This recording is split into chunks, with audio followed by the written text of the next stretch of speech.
Sports Interaction, Canada Sportsbook. Hello and welcome to Game Over Vancouver. I am your host tonight, Samantha Chang. You can find me on Twitter at SamanthaCP_. Make sure you're following me. Make sure you're following. Hello, make sure you're following welcome to Game Over our Vancouver. Guest AJ Haefele at Return of AJ on Twitter. How are you doing tonight, AJ? At SamanthaCP_. I'm pretty happy to be on a Vancouver postgame pod and not my own tonight. I don't think Avalanche fans are going to be very friendly. Our guest, AJ Haefele, at Return of AJ on Twitter. How are you doing tonight, AJ? Audio issues for some reason. I can hear myself. Happy to be on a Vancouver. But I seem to have sorted that out now. So that, if you're just joining us, I'm here with AJ Haefele. Repeating myself, the Canucks win 4-2 over the Colorado Avalanche tonight, defending Cup champion Colorado Avalanche, but who have been plagued by injuries, and we will come back to that in our second segment. Kuzmenko show tonight, 2 goals from Andrei Kuzmenko, a goal from Brock Besser, and an empty net goal from JT Miller.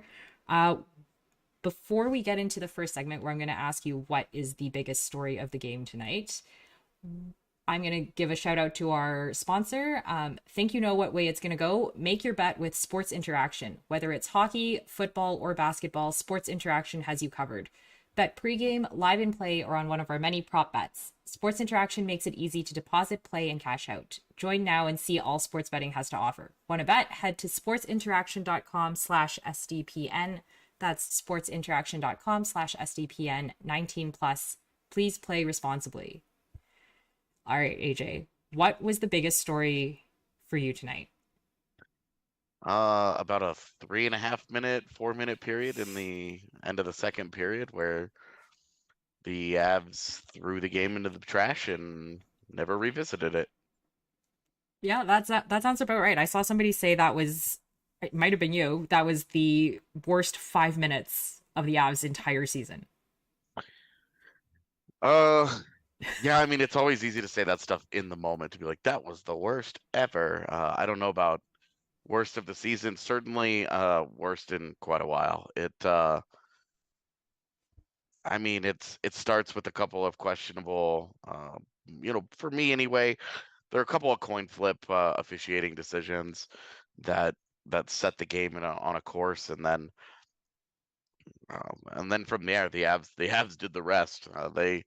They really had no problem imploding all on their own after a couple of things don't go their way. They just melted down physically, emotionally, and then never got it going again. They never even really came close after that. So it's pretty disappointing from a Colorado side that had lost 4 straight and really, really needs to start getting some points somewhere.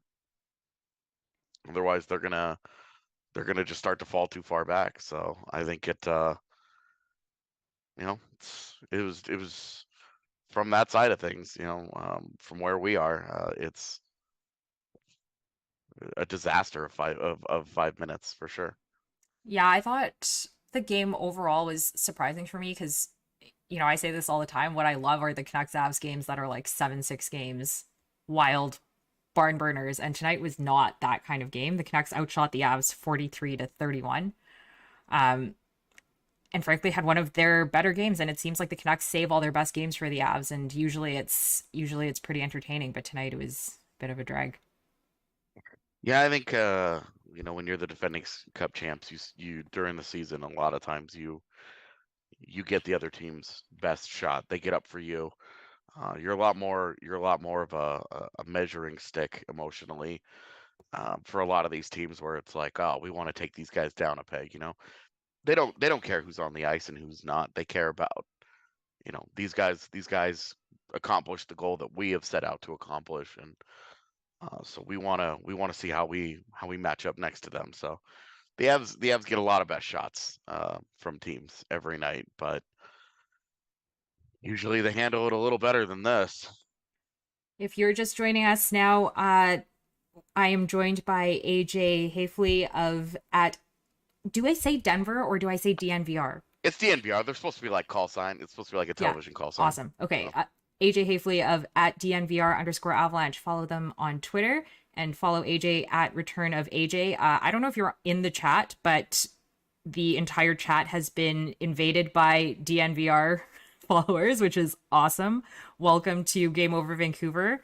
If you are new to me, I am Samantha Chang. I'm one of the hosts of Game Over Vancouver. I am a long-suffering Canucks fan, but my first team that actually made me a hockey fan was the Avs. So they are in fact my other team. So welcome to the show.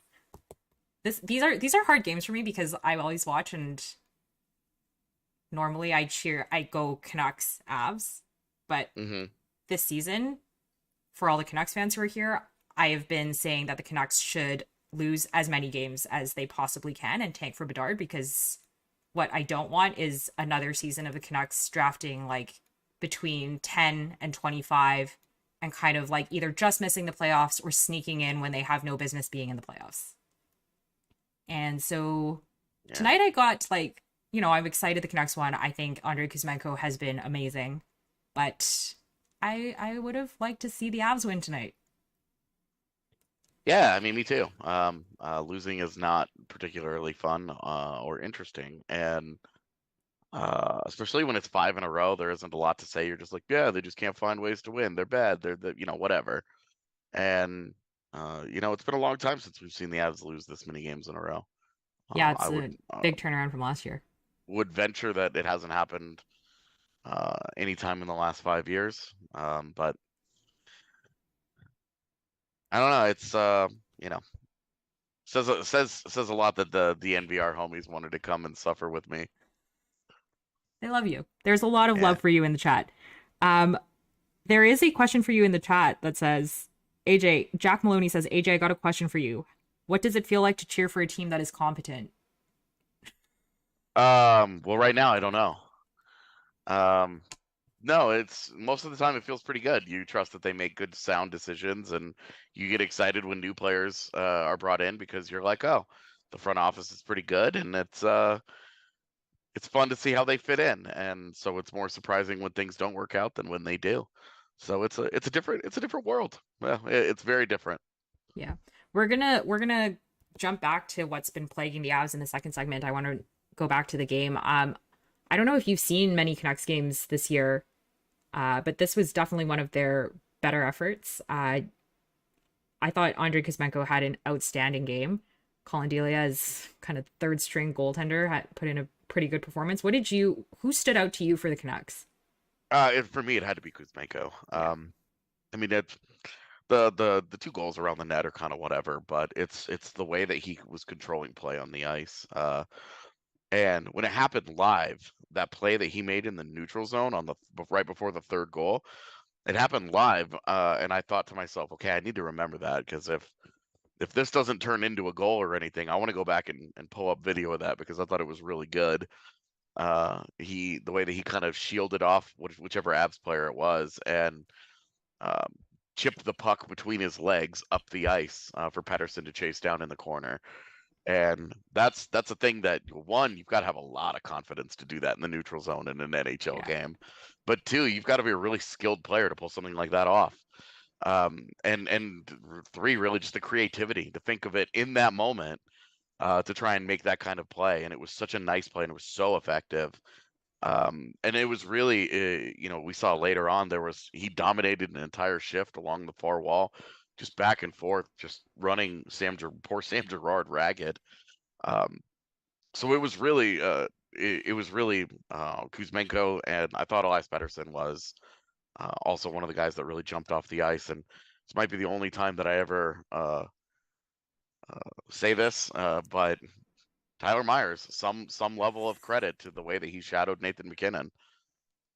So good for him, I guess.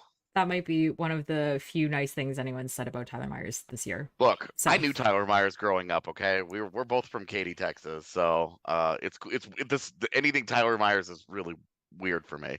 I don't know if you know this. His nickname in Vancouver is the Chaos Giraffe. I get it. He's he's really big. Yeah, I like that. That's fun. Yeah, that's awesome. I didn't know you guys grew up together. That's pretty cool. Yeah. Okay, last thing about the game I wanted to talk about was Georgiev's uh little freak out.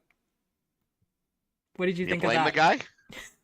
I mean, I have a really hard time thinking that the three goals are really on him. Yeah.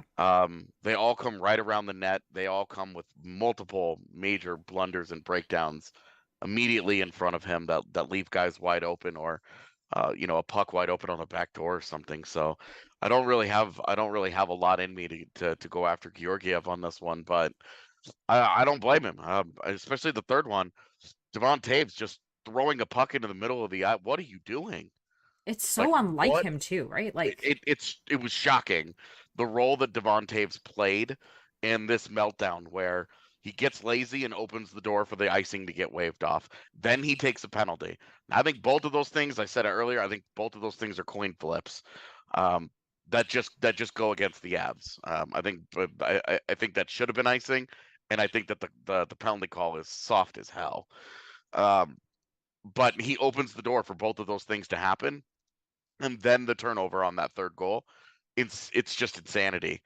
Like Devon Taves is wildly effective, doesn't do very much in the way of sexy highlight reel things, uh, but he also just doesn't make mistakes like this. yeah, I was gonna Let say this is one alone, of the worst games I've seen him play.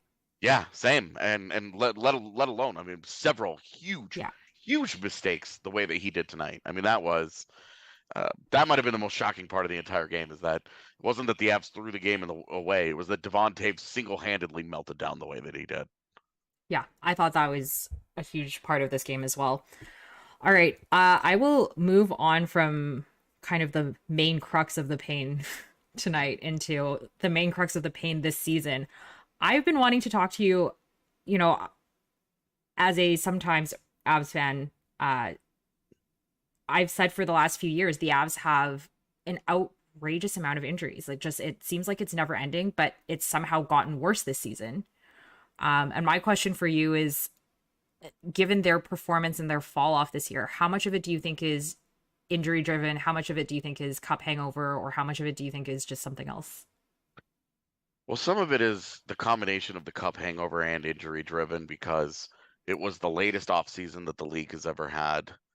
Um, with like a normal schedule. Obviously, that COVID one was really weird too. But they finished up, and free agency was like July 15th or something this year. The Avs were playing deep into the season, so the guys that had serious injuries that needed surgery and that needed recovery, the season started on time. It didn't wait for them to get better, and the sense of urgency to try and get back, they ended up with both Landeskog and Darren Helm um, needed second surgeries on their injuries to really get fixed up the way that they should have been. So that was a problem. Obviously Helm played tonight and actually had some nice moments, to be honest. So yay for Darren Helm. But the injuries just have never stopped once they started. It was Landeskog and it was Helm at first, and then it was Nichushkin, and then it was Byram, and then it was Manson, and then McKinnon was out. And there was that stretch where Lehkonen was also out, and Mikko Rantanen and Alex Newhook and JT Compher are like the only NHL players they had playing for them for a little bit. It was crazy. It was actually really really nuts in December the way that it got. And right now it's still bad. Obviously, I tell people like you'll get people that tweet at you after every single loss, and they'll be like, "Injuries are no excuse." But take a second line off of any team in the NHL. You take out because with no Gabe Landeskog, no Val Nichushkin, no Evan Rodriguez, that's Colorado's second line, Yeah. right there. Take off an entire second line, not a part of it, the entire thing. Chop that thing off, all right, and do it for 2 months, and let's just see how teams fare, uh, because it's hard living. And again, nobody has sympathy for the Avs. Like nobody cares, right? Uh, but the reality is they've not had their top six together, not for one game this year. And now they've been missing Bowen Byram and Josh Manson for a month. Yeah. That's the two things when you invest so much money into your defense being your strength, missing arguably two of your three best two-way forwards in Landeskog and Nichushkin, and then missing an entire second pairing for you in Bowen Byram and Josh Manson, well, it's tough living out there. So it's the injuries have had an impact. Absolutely. Yeah, I mean, to your point, if you look at the Avs IR list, like that list of players is better than a lot of NHL teams. There are some like for at one point it was like, oh, this is just a starting lineup Yeah. for like a playoff team. Um, yeah, so it's been really tough, and it just hasn't really subsided. Like there's hope on the horizon.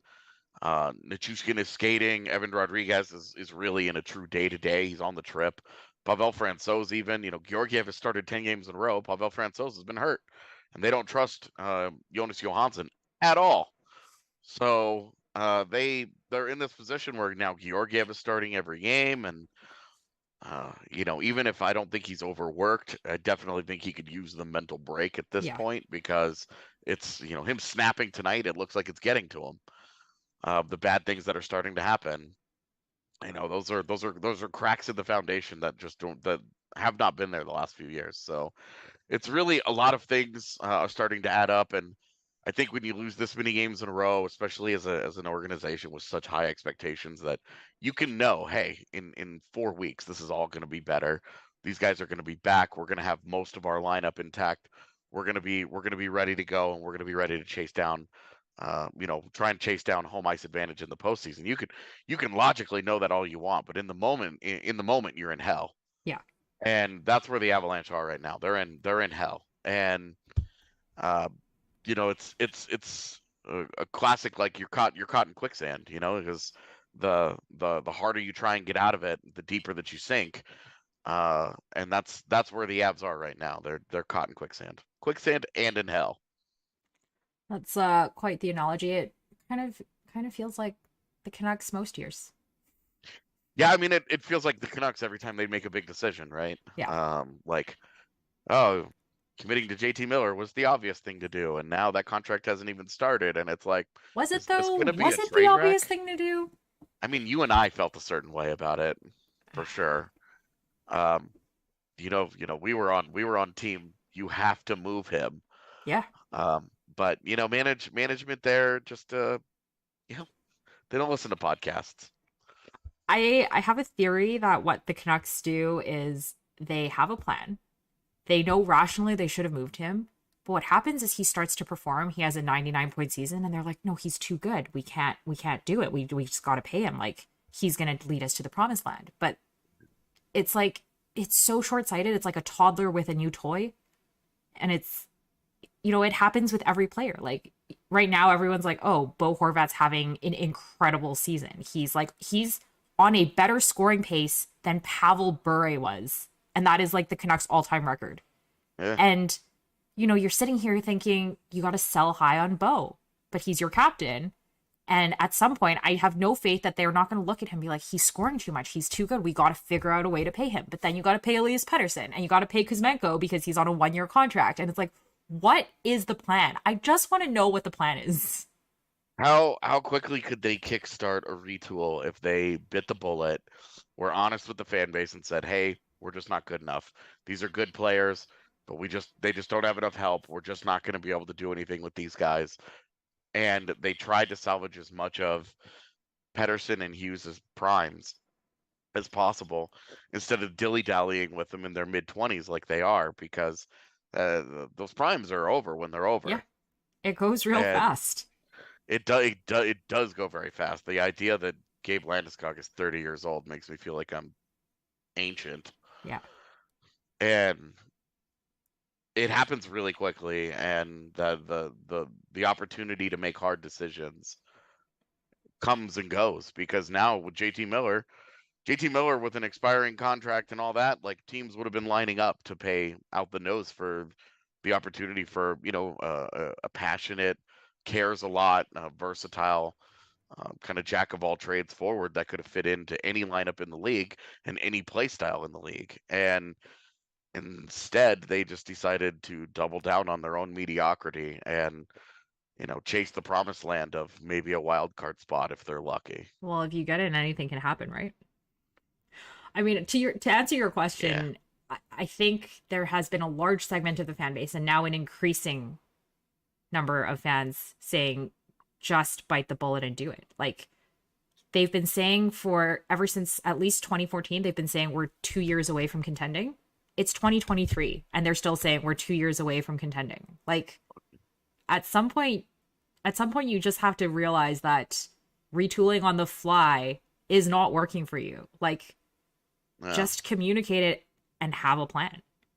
Yeah, they're forever 2 years away from being 2 years away. Yeah, it's not fun. Not fun. Okay. The other thing I wanted to chat about in this segment is I was I was taken aback by Andrew Cogliano's 10-minute misconduct because I just I have no words for it. If you weren't watching the game, Andrew Cogliano was giving the ref a hard time for his role in the Canucks goal, and I guess the referee decided it had gone too far and gave him a 10-minute misconduct. Uh, I thought that was shocking, and it reminded me of my ongoing gripe about the NHL, which is one, that the officiating is consistently terrible for a major league sport, amongst the worst, and somehow I feel like this season the refereeing has gotten worse. And on top of that, the thing that really pisses me off is their continuing refusal to make referees available to answer questions or to have any kind of like report like all of the other major sports do. Yeah, I've always said that a pool reporter, selected by the media, should be able to go in and have, 5 minutes with the officiating crew after the game. Whether that just be the one official, whatever, but 5 minutes. I just think that extra layer of accountability and transparency is only a good thing for the league. Um, I don't know that it would necessarily change anything or whatever, but I feel like we would feel better in those moments where we could say, hey, what happened with Andrew Cogliano? You have to understand that you're in the wrong position. You're not supposed to be along the wall when that puck is getting cleared right there.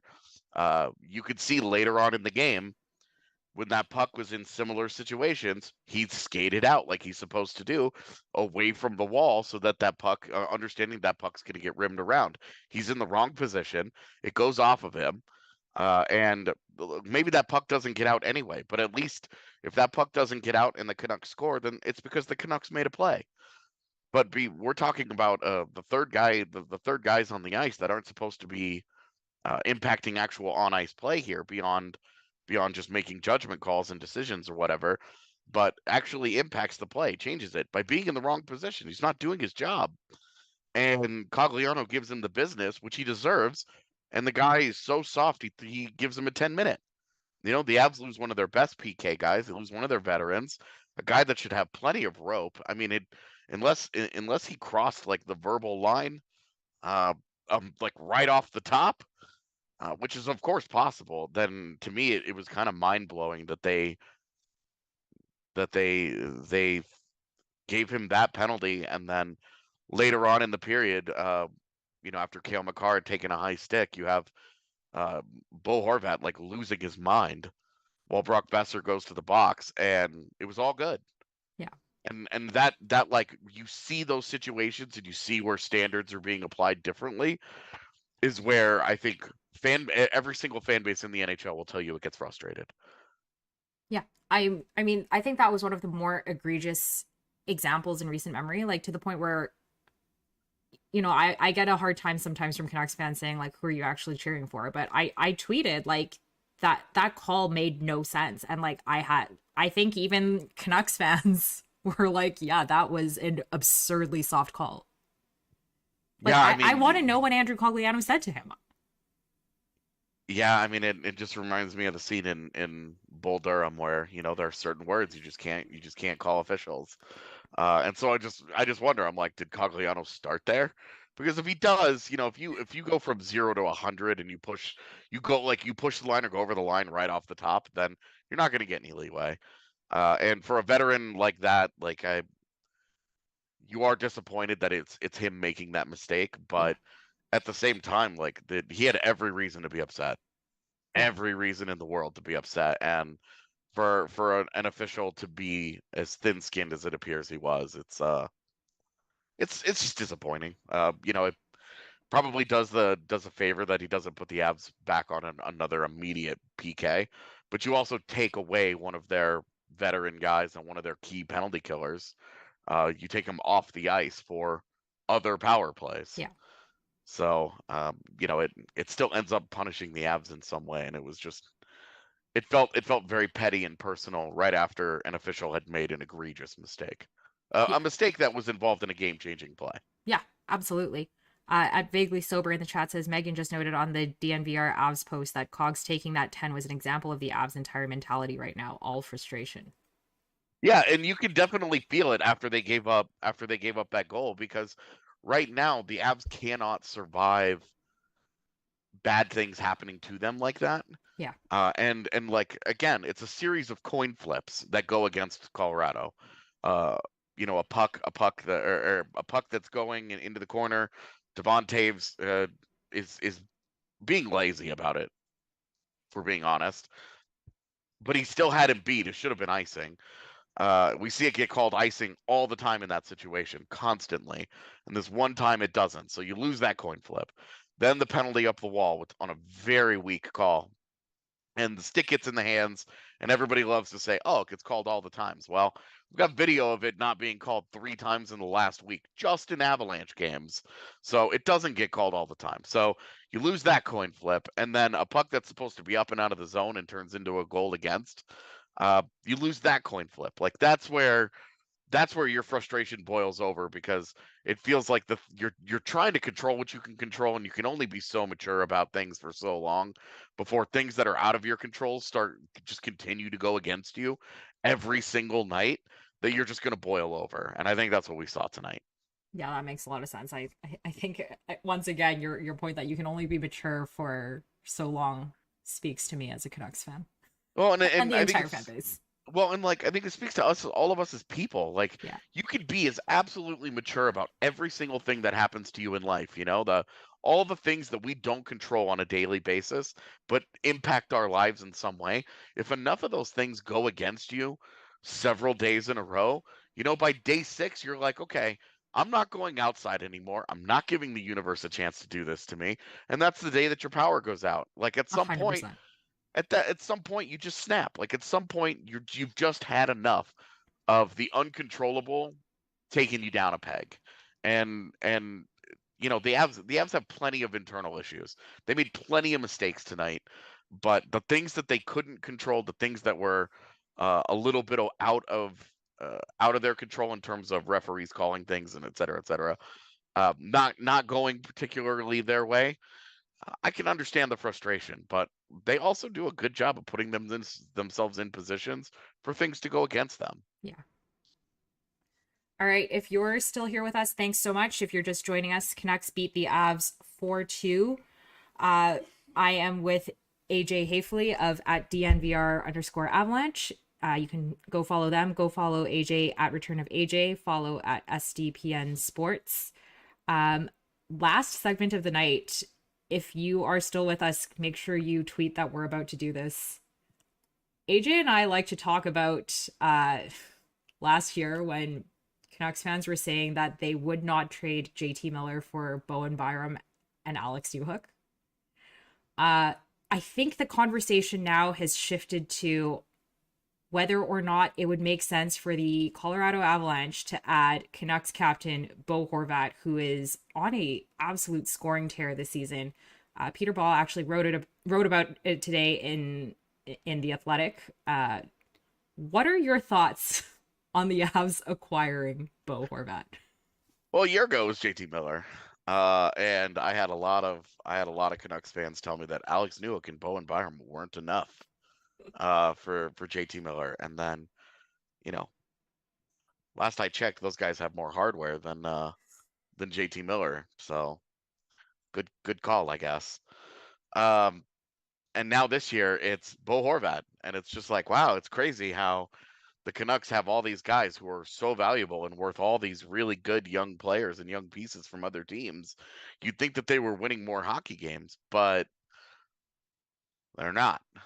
So the uh, theoretical value of Vancouver Canucks players has been a source of great amusement for me over the last 12 months. Do you think though that watching this game and maybe I don't know if you've had a chance to see Horvat play this season or the past seasons, and having lost Kadri, that there would be more appetite for adding a Bo Horvat rather than a JT Miller? I will say Bo Horvat's been one of the guys that I've loved watching from afar for the last few years. Um, Longtime listeners of the DNVR Avs show will know that I am very pro Bo Horvat, and I've talked about the Avs trading for him in the past. But with him scoring on pace for a 60 goal season right now, the price to acquire him I think would be outrageously high for the Avalanche. And the Avalanche are an asset poor team. They just Yeah. don't have prospects hanging around in the system. They've got one first round pick this year, one first round pick next year. They don't have any second or third round picks for the next few years. Uh, they're very, very light on assets. They traded all their defensive prospects at the deadline last year, except Sean Barons. And so it's like the Avs have Sean Barons, they have a first round pick. They've got Oscar Olausson, who's having a fine debut season in the AHL, who was their last first round pick that they actually picked. So like they've got a couple, but literally after that, there's just a giant cliff of quality of prospects. So for the Avs, it would have to be very all in. I mean, maybe it's New Hook, right? Like maybe New Hook goes the other way in that deal. But uh, really, for the Avs, like it's just so expensive, and then they have to understand they don't have the money to re-sign Yeah. him. There isn't a realistic scenario where the Avs go and get Bo Horvat and actually make their team definitively better without just creating other holes on the roster and being able to bring him back on a new contract. It just doesn't work that way. But the fit would be immaculate. I mean, he'd be great, Yeah. especially having a career year and being the kind of guy that he is, and helping the Avs in obviously in areas that they need. High goal scoring, high winning faceoffs. Like, yeah, Bo Horvat would be a really good addition to the Avalanche, just as a player and filling that need. And put Bo Horvat between Landeskog and Nichushkin instead of Evan Rodriguez, and you're That's feeling a really good about the yeah. team's possibility to chase down a second Stanley Cup. But the long term cost of it and the yeah, knowing like the certainty that you're just not going to be able to keep him, is that are you willing to take that chance that you can get everything to align in a year where nothing, very little has gone right? I won't say nothing, but very little has gone right for you. Are you really going to take the chance that you're going to catch some of the universal breaks, some of the luckier things that need to happen to win a Stanley Cup? Are you really banking on that? Uh, because you could say that getting Bo Horvat would put them in the best possible position to repeat, and I would probably agree with you. But it puts you in a worse position to do it beyond this season, Yeah. and that's where you just have to balance it.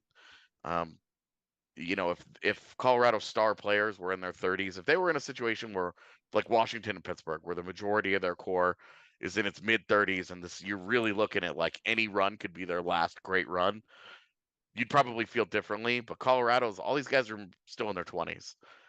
They should have several more kicks at the can They need beyond to the find a way just to this. extend the window rather than shorten it.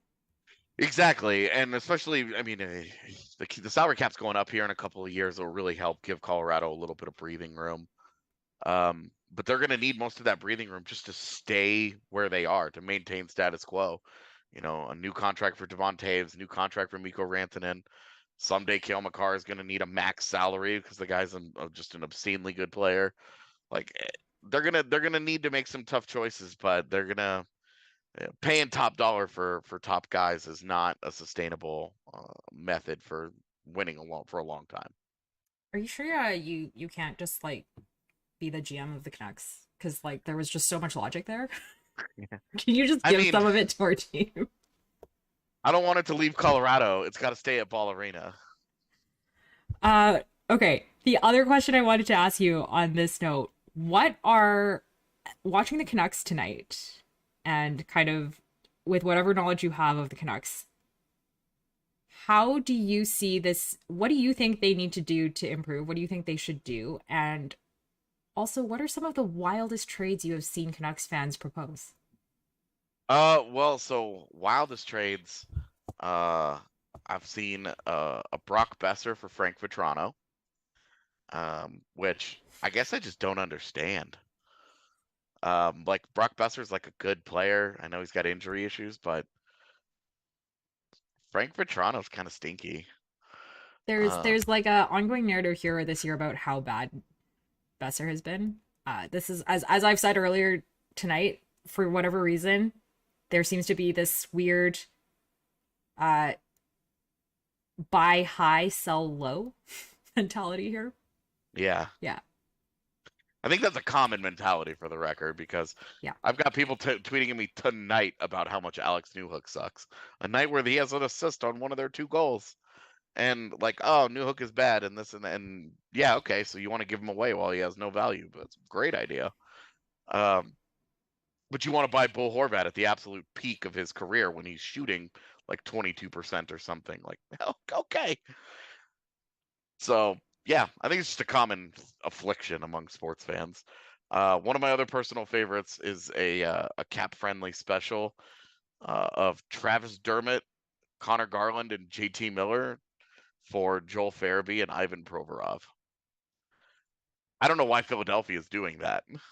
Yeah, me neither. I get why Vancouver is interested in that, but I don't know why the Flyers are. That's if if the Canucks manage to pull that off, I will personally build a statue of Patrick Allvin. It's a lot of money going both directions, and it just feels like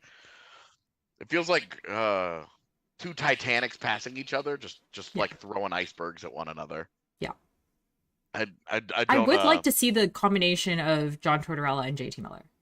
That I would enjoy deeply. were they not did they not cross paths in New York? I don't know those timelines. I actually don't know. As soon as I said it, I was like, maybe they did play together. Maybe that they crossed paths, but I don't know. If somebody in the chat knows, let me know. I did see an Avalanche one of Bo Horvat and Jack Rathbone to the Avs for Sean Barons, Jean-Luc Foudy, a first-round pick, and generously, only a fifth-round pick. And to be honest with you, it felt a little light to me. Sean Barons, Foudy, and a first for Bo Horvat and Jack Rathbone. I'm pro Jack Rathbone. So I'm very pro Jack Rathbone. I would not like short of that first being like a top 5 pick this year. I don't know about that one. Who knows where that Avs pick is headed, but yeah. With if they get Bo Horvat, it feels like they're probably at least a playoff team, right? They gotta be. Yeah, I mean, I think they're making the postseason. I think they're making the postseason. I think they make the postseason, and the injuries wrap themselves up in time for the playoffs. Yeah, I'm not gonna start truly worrying until Game 60. So anybody that wants to know where my limit is, there it is. It's Game 60. Game 59, we're still cool, but Game 60, not cool anymore. You draw the line. Yep, you got to draw it somewhere. So those are a couple of my personal favorites that I've seen, but. To answer the other part of your question, what do I think they should do? I mean, I think Thatcher Demko needs to perform a seance or an exorcism, or so he needs spiritual help. Yeah. Because something looks real broken there. And then the rest of it, just stop investing in bad defensemen. What are you doing? I think that Quinn Hughes is fine. I don't think that the conversation about Quinn Hughes versus Cale Makar will ever be had again. But he's a really good player in his own right, and surrounding him with a little more talent would help. I don't know how Ethan Bear has been this year, but I know that pre-COVID Ethan Bear was a pretty good young player, and I really liked him. Again, pro Jack Rathbone. What's up with that? stop trading for OEL and OEL and Tyler Myers are really the big, literally and figuratively, your really big problem on Yeah, the back end there. It's a absolutely. ton of money for a long time for two players who, at this point in their careers, just aren't very good. And then I would be selling off. I'd still be trying to trade JT Miller. I'd be trying to trade Brock Besser. I'd be trying to trade Andrei Kuzmenko. If Andrei Kuzmenko, you love what he's given them, but again, is he going to be part of your long-term process of winning, or is this a guy that you pulled out of the KHL? He played one phenomenal year for you, and you turned him into a first-round pick so that you could try and retool, and a first-round pick in what could shape up to be a historically great draft. I'm sorry, but You do no that in offense a to heartbeat. Kuzmenko, but if you try and retool now, you're not seriously competing for another 2 or 3 years, which I know that's not what Canucks fans want to hear, but commit to a process, because right now this committal to having an 82-point season is not resulting in the kind of competitiveness you want. That was all music to my ears. Thank you so much for joining us today, AJ. I really appreciate you taking a break from your own show to join us. I'm very happy we finally got to meet. Thanks for joining us. If you're still here with us, Canucks win 4-2 tonight. They take on the Jets on Sunday, and we'll see you then. Have a great night, everyone.